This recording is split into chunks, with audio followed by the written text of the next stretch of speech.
Good morning, dear students of class 9th. Yesterday we have read The Sound of Music Part 1 and I have taught you 3 paragraphs. We have read that how Evelyn was physically disabled, yet she did not give up and did everything what she could and became the famous dramatist and musician. Now we are going to read paragraph 4. See on the screen and on the book. If screen finds some blur, you can read your book. I am reading the text and you can easily associate with my voice and with your books. Okay, students, ready? Okay. She never looked back from that point onwards. She tutored the United Kingdom with youth orchestra, and by the time she was 16, she never looked back from the point onwards. जहाँ से उसने शुरू किया उससे कभी उसने फिर पीछे मुड़कर नहीं देखा. She toured the United Kingdom with a youth orchestra, and by the time she was 16, एक youth ऑर्केस्ट्रा जानते हैं आप लोग, एक ऐसा शार्ट परफॉर्मेंस जहाँ पर जो है नाच गाना होता है. तो एक ऑर्केस्ट्रा के साथ उसने यूनाइटेड किंगडम का टूर किया इंग्लैंड का. उस समय उसकी उम्र महज 16 वर्ष थी. She had decided to make music for her life. उसने निश्चय किया कि वो म्यूजिक जो है सीखेगी. She auditioned for the Royal Academy of Music and scored one of the highest marks in the history of the Academy. इसके लिए उसने रॉयल अकादमी ऑफ म्यूजिक में ऑडिशन दिया और पूरे इतिहास में सबसे ज़्यादा नंबर उसने प्राप्त किया.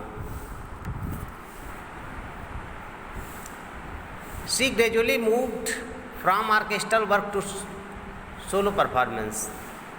अब उसका आत्मविश्वास बढ़ चुका था क्योंकि वो रॉयल अकादमी ऑफ म्यूजिक में फर्स्ट आ गई थी, सबसे अच्छे स्कूल में आई थी. अब उसने ऑर्केस्ट्रा छोड़ दिया. ऑर्केस्ट्रा में साथ में कई लोग परफॉर्म करते थे म्यूजिक, तो उसने सोलो करना शुरू किया अकेले. At the end of her 3 years course she had captured most of the top awards. अपने 3 साल के कोर्स में उसने बहुत सारे टॉप अवार्ड्स अपने नाम कर लिए. Paragraph 5. And for all this, Evelyn would not accept any hint of the heroic achievement. If you work hard and know where you are going, you will get there. Evelyn ने कोई भी heroic achievement नहीं accept किया. उसने कहा कि अगर आप कठिन मेहनत करते हैं तो आप जानते हैं कि आप कहाँ जा रहे हैं, और आप अगर कठिन मेहनत करते हैं तो आप उस जगह पर पहुँचेंगे भी. And she got right to the top. और हाँ, वो टॉप पर पहुँच भी गई. The world's most sought after multi percussionist with the mastery of some 1000 instruments and hectic international schedules. और वो बहुत आगे चले गई. अंतर्राष्ट्रीय स्तर पर वो अपने म्यूजिक को परफॉर्मेंस करने लगी. उसका हैक्टिक इंटरनेशनल शेड्यूल था, बहुत ही ज़्यादा बोझ से भरा अंतर्राष्ट्रीय समारोह था. वो बहुत देशों में जाया करती थी और बहुत वर्ड्स मोस्ट शॉर्ट, सबसे ज़्यादा खोई जाने वाली वो म्यूजिशियन हो गई. Paragraph 6. It is intriguing to watch Evelyn function so effortlessly without hearing.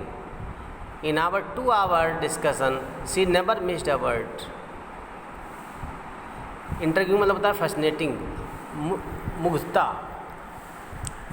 Evelyn के फंक्शन को देखने पर आप विमोहित बिना नहीं रह सकते. वो बिना सुने इतना अच्छा म्यूजिक बना लेती थी. In 1-2-hour discussion, she never missed a word. 2 घंटे के परफॉर्मेंस में उसने एक भी शब्द मिस नहीं किया. Men with bushy beards give me trouble. She laughed. उसने हंसा कि जो men जो है bushy beards के होते हैं मुझे तकलीफ देते हैं. It is not watching the lips. क्योंकि दाढ़ी जब उनकी होती है तो लिप्स नहीं दिखते. Its whole face, especially the eyes. She speaks fluently with a Scottish lilt. उसकी टोन स्कॉटिश थी. My speech is clear because I could hear till I was 11. मेरा स्पीच क्लियर है क्योंकि मैं सुन सकती थी जब मैं 11 साल की थी. She says, but that does not explain how she managed to learn French and master basic Japanese. लेकिन वो अपनी भाषा तो 11 एज तक सीख ले गई, लेकिन कैसे वो फ्रेंच और जापानीज़ सीखी, ये बात जो है बड़ी ताज्जुब की थी. As for music, she explains, music के लिए वो बताती है, it pours in through every parts of the body.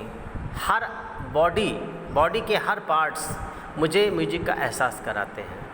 It tingles in the skin, त्वचा से, माई चीक बोन्स से, इवन माई हेयर, मैं हेयर से भी मैं सुनती हूँ.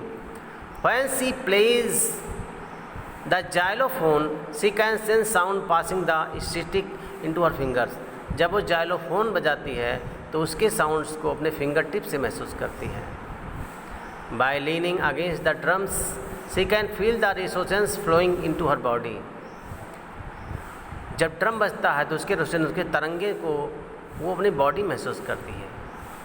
On a wooden platform she removes her shoes.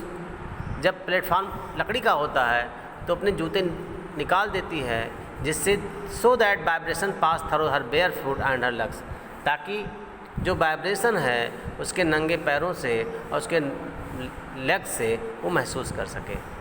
Okay students, I have taught you today paragraph 7.